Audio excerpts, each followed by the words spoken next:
opens up parts of the brain to access levels of reality that are beyond the five sense realm.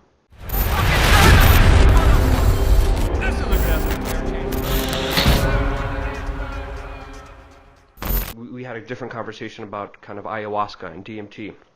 There's a radio host saying right now that ayahuasca and DMT are pushed by the CIA, as like they did in the hippies movement, to make you connected to demonic entities.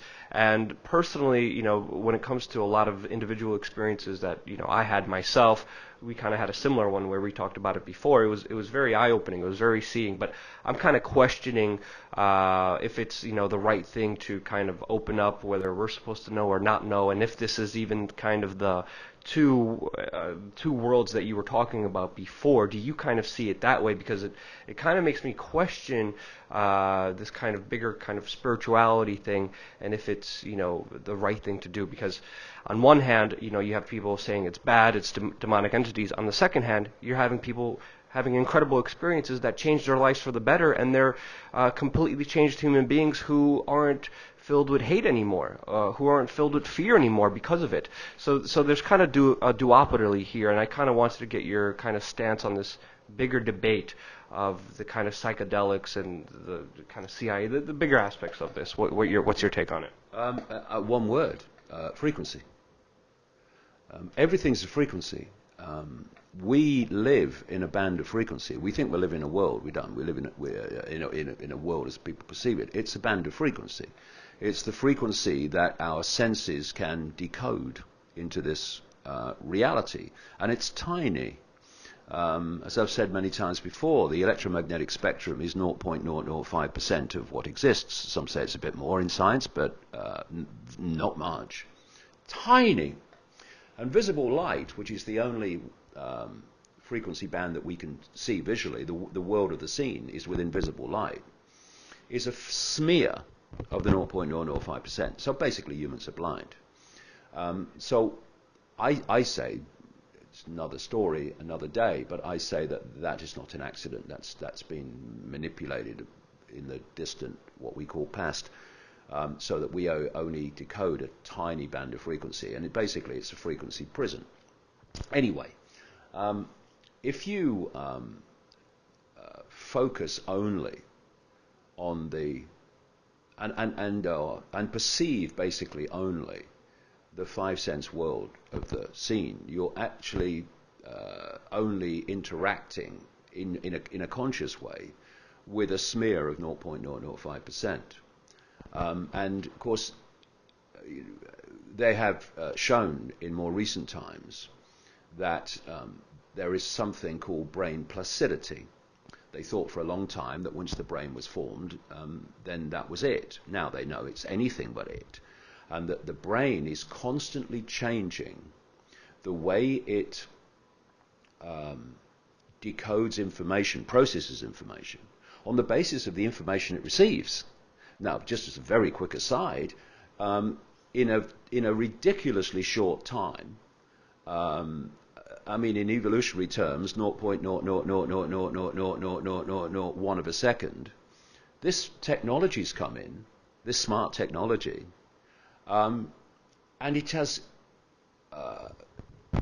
given the human brain a informational input, electrically and digitally, which it's never had before. And this is why it's so affecting people. It's so affecting the kids and the way they think, and the suicides and the depression and the influence on kids. It's changing the way their brains process information. What is depression? It's information processed into depression, and a perception of depression. That's what it is. So the brain, if you focus only on the five senses and the world of the five senses, is going to basically wire itself through neuron networks to process information within that band of frequency. And you're not really going to be aware of anything else. What is happening to lots of people, more and more than I've ever known, and gathering all the time, is that there is some kind of awakening going on. and as your perceptions awaken and you start to question, you start to see things you couldn't see before.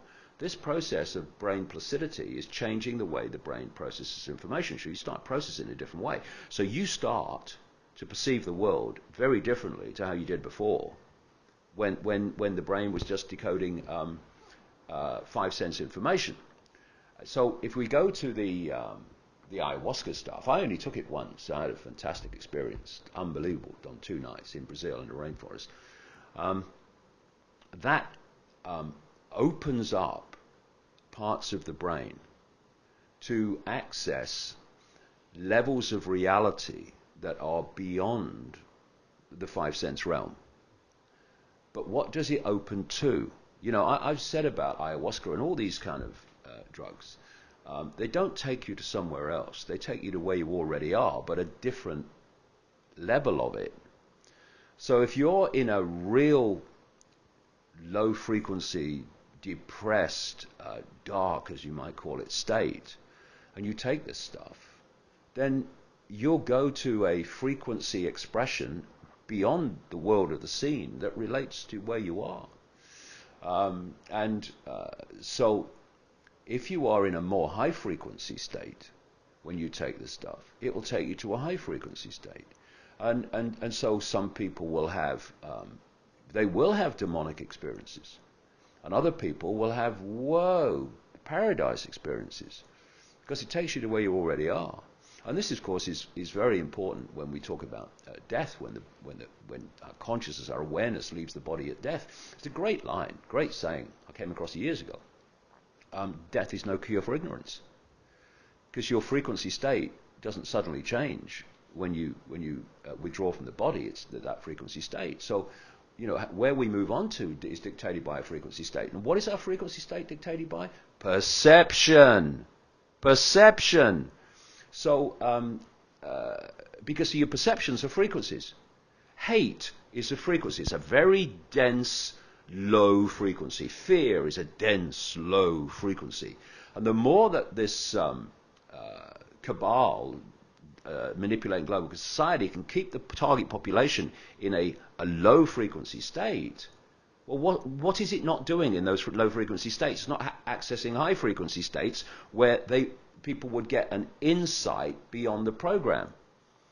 So it's a prison. A low frequency state is literally a frequency prison because you can't perceive beyond it.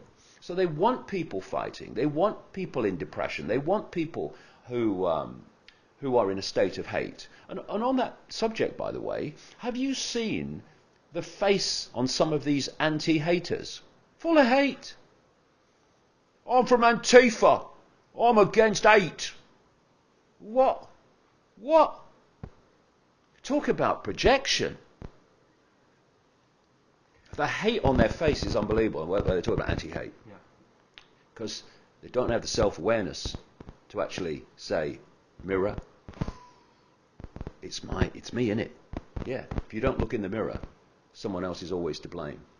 And so it's very simple in terms of these psychoactive drugs, is that they open you up. What they open you up to is down to where you're at. And that's why you have the difference. And, you know, I'm not advocating people take the stuff. I'm not advocating they don't. It's an absolute personal choice, none of my business. And there's been many scientific kind of research, experiments and documents showing the kind of frequency of hate and how it's dictated by our mental wavelengths. There's another point, actually, Luke, which I mentioned in the talk yesterday. It's a two-way process. The brain processes information. And as you were saying, these different states of being are represented by frequency. If you can fire the frequency of, say, rage across a community, you can get people into because all the brain's doing is picking up the frequencies. A lot of the frequencies within the band that the brain operates on, it will process that frequency, and it will manifest what that frequency represents. In this case, rage.